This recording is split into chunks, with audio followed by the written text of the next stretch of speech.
Welcome to the Locked On Titans podcast. I am your host, Tyler Rowland. Titans fans, it is a Monday edition of the Locked On Titans podcast. On today's show, we're going to cover all the news from over the weekend surrounding the Tennessee Titans. Number one, the second week of March is prime time to start seeing some salary cap cuts. So we'll do a refresher. Who are the Tennessee Titans most likely to be cut for salary cap purposes?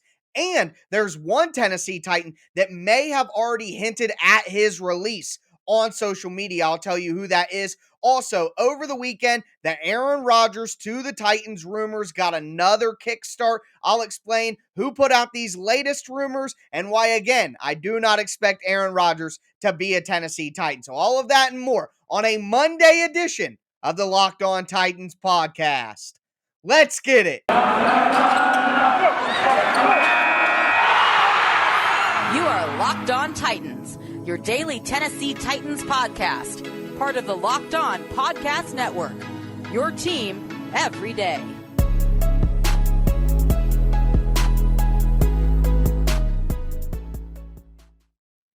Titans fans, it is a Monday edition of the Locked On Titans podcast. I'm excited to go over all of the news from the weekend and look ahead at what could be coming up this week for the Tennessee Titans. Before we get into this Monday episode, do want to let you know that today's episode is brought to you by Bet Online. Bet Online has you covered this season with more props, odds, and lines than ever before. Bet Online, where the game starts. Also, got to thank you guys for making the Locked On Titans podcast your first listen every day. If this is your first ever listen to the Locked On Titans podcast, make sure that you subscribe on whatever platform you do stream. You can find the Locked On Titans podcast everywhere and always free, and that includes the Locked On Titans YouTube channel. Subscribe over there, smash that notification bell, hit that thumbs up button if you're watching on YouTube right now. You can follow me on social media, on Twitter at TicTacTitans, on Facebook at Locked On Titans Pod. And as I said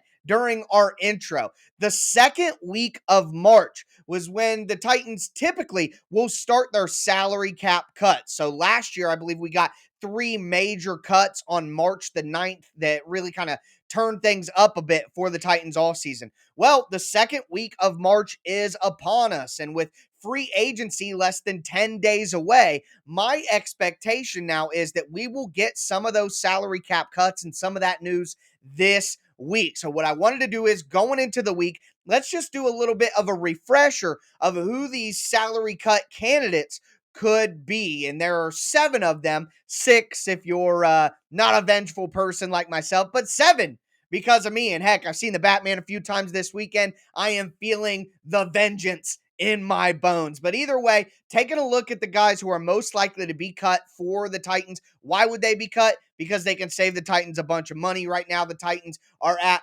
minus $8.7 million in cap space. So they're in the negative. They have to do something to get themselves back into some cap space. They have moves that need to be made. So how can they do that? Well, there are 7 guys. Let's go through them real quickly. Taylor Lewan, left tackle, if cut, would save the Titans $12.9 million. Rodgers Saffold, the Titans' starting left guard, if he is cut, could save the Titans $10.4 million. Linebacker Zach Cunningham, who has no guaranteed money left on his deal going forward, could be cut to save $10.5 million. Jackrabbit Jenkins, the cornerback, could be cut to save the Titans $6.9 million. Brett Kern, I know this is making some people very sad to hear Brett Kern be mentioned here, but the reality is he was 23rd in yards per punt this year. He has declined in yards per punt 5 straight years in a row. He's in his mid-30s, and he's making $3.2 million this year. So if cut, he would save the Titans that $3.2 million. And when you have a declining punter who maybe isn't the player that he used to be, it makes all the sense in the world to make that move. And then finally, Kendall Lamb, who could also save the Titans $3.2 million. Now, this last one, the 7th guy, a lot of people tell me that I'm crazy for even mentioning it. And you know what? If you feel that way, that's fine. You're entitled to think that way. But for me, Darrington Evans, going into his 3rd year as a running back, has just done nothing for the Titans in his first 2 seasons, cannot stay on the field. If he were cut, it would save the Titans $800,000, not $8 million, but $800,000. His salary's only $1.2 million. The dead cap is only $400,000. I know for that amount of money, some people might not think it's worth it. Give the guy another shot, give him another try. For me, I've seen all I need to see, so I am ready to let Darrington Evans go, save that $800,000. But either way, those are the 7 guys who I think are logical possibilities to be cut by the Titans. Who do I think will be cut out of that group? Well, I think 4 guys are absolutely cut candidates that need to happen. Number 1, Rodgers Saffold, $10.4 million. Yes, he has been a good player for the Titans, a good free agent signing as well. But when you got a guy like Saffold who's banged up all the time, he's in and out of games all the time, he's going to be 34 years old by the time the season kicks off. I just don't think that it makes sense to keep him around. So you cut Saffold, save the $10.5 million, draft somebody you think could start, sign a stopgap free agent, or just go with Dylan Radins and Aaron Brewer, who I think are solid options as well. I wouldn't cut Taylor Lewan. You need a left tackle going forward. Then Zach Cunningham, $10.5 million. I'd restructure him. I wouldn't cut him. The Titans need him at inside linebacker, but Jackrabbit Jenkins, $6.9 million. I expect him to be cut. Brett Kern, like I said, I expect him to be cut for the reasons I laid out. Kendall Lamb, no reason to keep Kendall Lamb around whatsoever. Way too expensive for a backup tackle. $3.2 million. We'll take that. That's a cut. And then I do think Darrington Evans sticks around on the roster, but again, I wouldn't be surprised. So Roger Saffold, Jackrabbit Jenkins, Brett Kern, Kendall Lamb. Those are the 4 guys I am expecting to be cut this week. When the cuts do come down, when they start to happen, I'll be here to break it down for you guys, but I wanted to give you a quick refresher on what you could expect, the names that you could hear going forward throughout the rest of this week as the Titans try to get ready for free agency, which is just around the corner and, like I said, about 10 days away. So there was a Tennessee Titan, though, that tweeted something out over the weekend that was very peculiar, very suspicious, and looked like it was him giving a message to the fan base in the thought that he may be cut. He may be one of these players that is cut out of the group that I just mentioned. Before we get into that, though, do want to tell you guys about the best tasting protein bars in the galaxy from our friends over at Built Bar. They got a ton of different flavors, a ton of different textures to choose from, and all the bars are covered in 100% real chocolate. Some of my favorites, the peanut butter brownie, the salted caramel, the white chocolate cheesecake is absolutely delicious as well. And I could go on and on about the flavors and the textures, the puff bars, the crunch bars, all that. But remember, the bars are healthy for you as well. They are a protein bar at the end of the day. Low calorie, low sugar, high protein, high fiber. They're great as a healthy meal substitute or just a guilt-free snack. So make sure that you guys go check out the Built Bars at built.com. When you do, use promo code LOCKED15. You're going to get 15% off your order. Once again, that's promo code LOCKED15 for 15% off at built.com.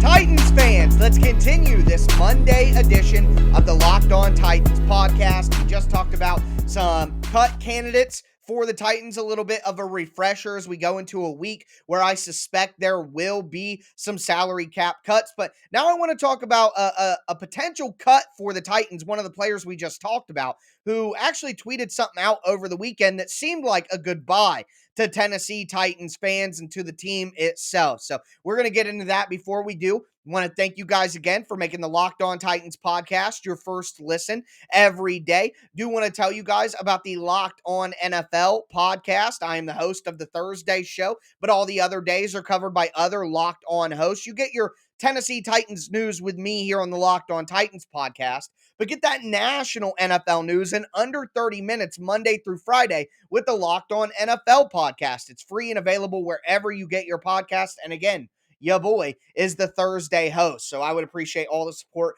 Check out the Locked On NFL podcast on whatever platform you do stream. But diving into this cryptic tweet that we got over the weekend, I am going to go ahead and pop it up on my screen for the video crowd. Want to show you guys what I am seeing and kind of go over what we think this means. So, number one, taking a look at this tweet right here. You can see it up on the screen from Roger Saffold.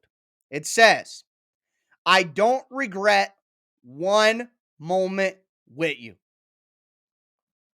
Now, I know that I got my tinfoil hat on right now, proverbially anyway. It's figurative, folks. But the whole point here is that looks like a goodbye tweet.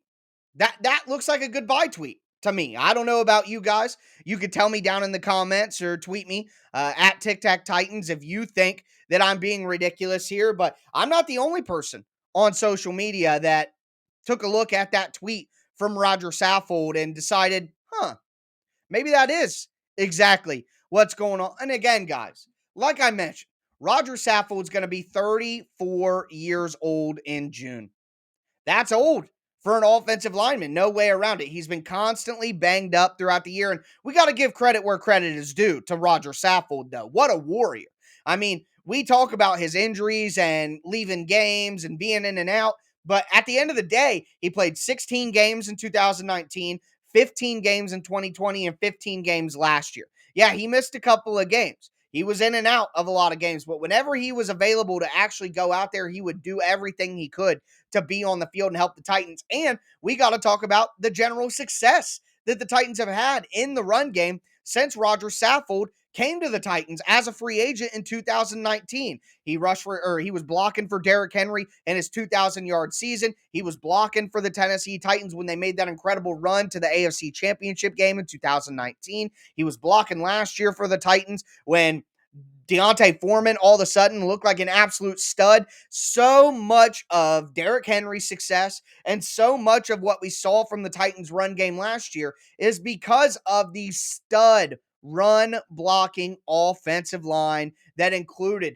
Roger Saffold. He's been one of the best free agent signings in the history of the franchise. He made the Pro Bowl in 2021. Finally, after 12 seasons, got him a Pro Bowl appearance, which, as we discussed on the show, it wasn't his best year, maybe not the banner season to point to in terms of him getting postseason accolades, but it's more of a lifetime achievement award, quite frankly, something that he's deserved throughout his career. So to see him finally get that reward in a Pro Bowl spot, can't be mad about it, even if he didn't have his best season with the Titans. But again, here's where the reality comes to. The Titans are going to have to make some changes on the offensive line. I don't expect David Quessenberry to be the starting right tackle for the Titans next year. Taylor Lewan, he could be cut. He could be restructured. I'm expecting a restructure. And then Ben Jones is a free agent. Now, my expectation is that the Titans will find a way to bring him back. But, some changes have to be made. You can't have Ben Jones making $7 million, Taylor Lewan making 14, 13, 15 million dollars, Roger Saffold making 12, 13, 14 million dollars, all on the offensive line when you're starting to have to pay some of these guys like a Harold Landry, Jeffrey Simmons, and AJ Brown are coming up here soon. Nate Davis, even on the offensive line. Everybody talks about, Jeffrey Simmons and Harold Landry and paying AJ Brown. But what about Nate Davis, who's been a very solid guard for the Titans and deserves his money as well? Quite simply put, you can't pay that many big money contracts on the offensive line and continue to lock down all of your better players that are better players than Roger Saffold. So all the credit in the world to Roger Saffold. He deserves all of the love and adulation from the Titans fan base. He was fantastic while he was here, but hard choices have to get made. John Robinson said it at the Combine when we went over his comments during his press conference, and he even said tough decisions, difficult decisions are going to have to be made. And in my opinion, on the offensive line, you can't lose Ben Jones and Taylor Lewan and Roger Saffold. You can't lose all three, so you have to make choices here.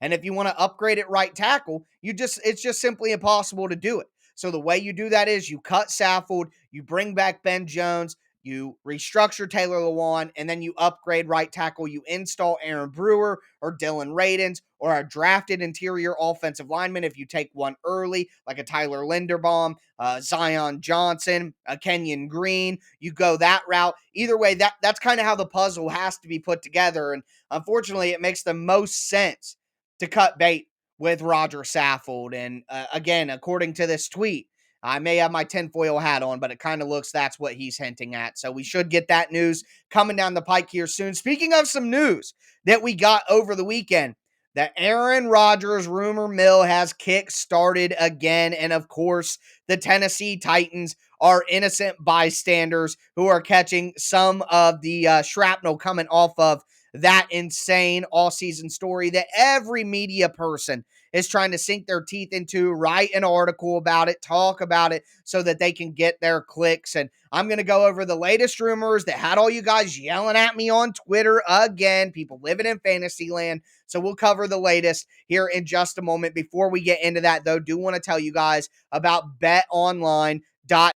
Football season might be over, but basketball season is in full swing, not only in pro hoops, but also in college as well. And March Madness is about to kick off on St. Patrick's Day. Cannot wait for that. For all the latest odds, totals, player performance props, make sure you go to betonline.net, the number one spot for all your sports betting needs. BetOnline remains the best spot for all the latest sports scores and news this season. It's not just basketball. BetOnline.net is your source for hockey, boxing, UFC, even your favorite Vegas casino games. Head to their website today or use your mobile device to see all the new trends and all of the action. BetOnline, where the game starts.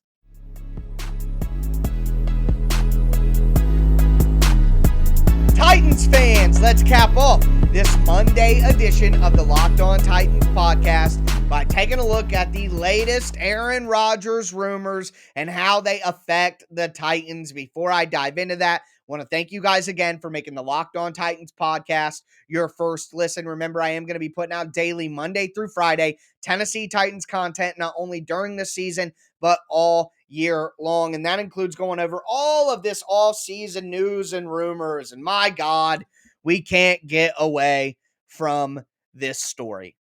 So the first thing that I want to address here, a lot of you guys are saying, hey, if you think the story is so stupid, why are you giving it life? And quite frankly, the only real reason that I continue to kind of take a look at every new twist and turn here is because a lot of Titans fans still think this is going to happen.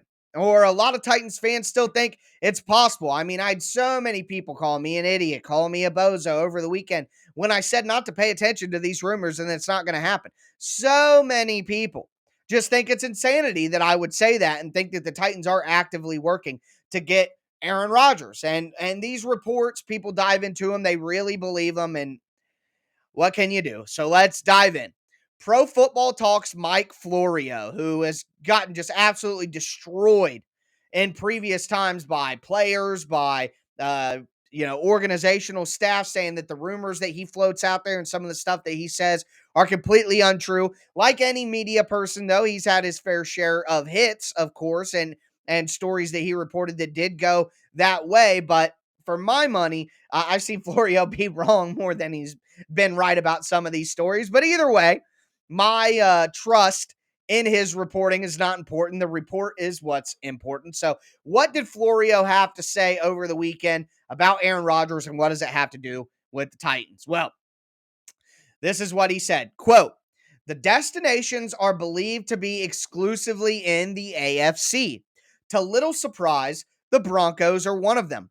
Other viable possibilities are, we're told, the Titans and Steelers." So, of course, Titans Twitter goes abuzz right away. Florio continued here, quote, "Per a source with knowledge of the situation, Rodgers has specific deals lined up with other teams, and those teams have trade compensation lined up with the Packers.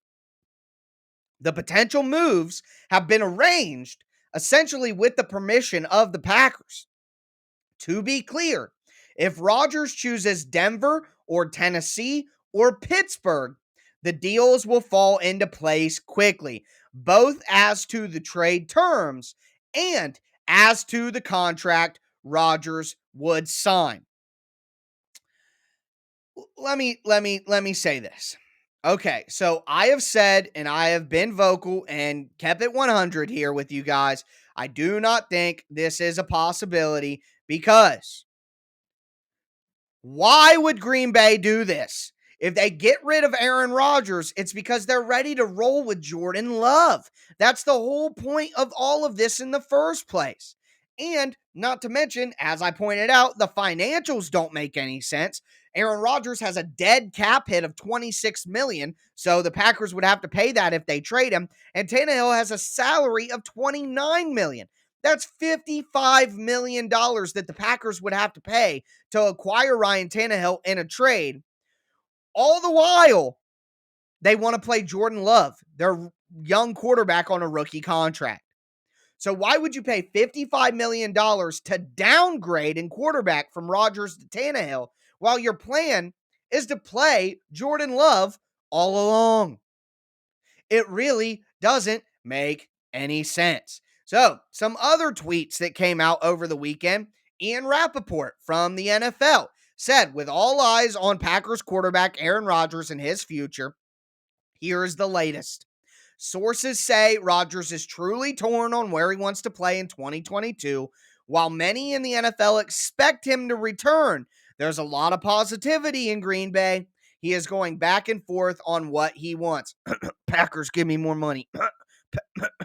Green Bay, pay me more money. Come on, everybody. Don't you see the negotiation that's happening through the media here? Not only that, but Adam Schefter weighed in. And he said, if Aaron Rodgers decides he wants to be traded, it will be easy enough to get it done. No need for the Packers to engage in trade talks before then. If Rodgers wants the trade, he will get the trade quickly. So this is really everything that we heard from last offseason, that Aaron Rodgers was coming back, but Green Bay basically agreed that he comes back for one more year, and if he wants to be traded next year, they'll do it for him and they'll get it done. Plus, teams want to be able to go into free agency knowing what the heck is going on with their team. So if Rodgers wants to be traded, it makes sense for the Packers to get it done as quickly as possible so they can go into their free agency and into their draft knowing exactly what their situation is. So that makes sense. Want to note here as well, Diana Rossini chimed in, and those teams interested are ready to go with their offers. Now, that does corroborate what we heard in Mike Florio's report, where he said that basically trade packages have already been worked out and contracts have already been worked out, because as soon as Aaron Rodgers gets traded, he's going to want a new contract. Now, I will say, you guys know how I feel. This is not going to happen. Ryan Tannehill is going to be the quarterback in 2022. We've heard Mike Vrabel and John Robinson basically say those things. I mean, John Robinson has been very forward, saying Ryan Tannehill is our quarterback in 2022. So I'm not breaking any news by saying that I don't think this is very likely. But in the interest of being fair, in the interest of giving a voice to the contrarians out there, couple things that could happen. Could be a 3-team trade. A lot of people say Washington is very interested with Ryan Tannehill. In my opinion, that's exactly what would have to happen. The Packers are not taking back Ryan Tannehill. So if a trade were to happen, that means Ryan Tannehill would be going elsewhere. Washington would make a lot of sense. Somewhere like Carolina could make a lot of sense as well. Tampa Bay. But again, I don't see that happening. I think a 3-team trade is more unlikely than just Tannehill being traded to the Packers. This isn't the NBA, folks. 3-team trades and all these complicated salary dumps and things like that. It's just not something that happens in the NFL. So, that a 3-team trade or dumping Tannehill to somebody else, okay, maybe that makes sense. The other thing is, we talked about the financials. Well, Ryan Tannehill could just restructure his deal as soon as he got to Green Bay to make, his salary less. And on the flip side, Aaron Rodgers could do the same thing. Once Aaron Rodgers goes to a new team, he's probably going to do a new contract, and then you can keep the cap hit low and reasonable in 2022. So there are possibilities for this to happen, but again, it's my duty and my responsibility to tell you, guys, don't psych yourself up for Aaron Rodgers. Ryan Tannehill will be the Titans quarterback in 2022, and we just need to move on with that thought and move forward into 2022. Get ready for free agency. Get ready for the draft. Tannehill is the quarterback. So I felt it necessary to cover the rumors. I felt it necessary to go over that information. Wanted to make sure you guys were up to date with all the scuttlebutt surrounding the Titans over the weekend. But either way, I still think that it's all media nonsense and it's just Aaron Rodgers negotiating for a better contract in Green Bay. They brought back his favorite quarterback coach already. You don't do that if your expectation isn't that Rodgers is coming back, and they're just trying to work out his contract, and this is some last-minute negotiations from his side. That's my view of these latest rumors. But that's going to do it for me today, though, folks. We got a couple more installments of the 2022 Locked On Titans free agency preview coming up this week, as free agency is just next week. And also, we got to talk about all of the stuff coming out of the combine, who the Titans have met with, all that. So I'll have an episode on that ready to go for you guys later this week. But that's going to do it for me today, though, folks. As always, I am your host, Tyler Rowland, and this was Locked On Titans.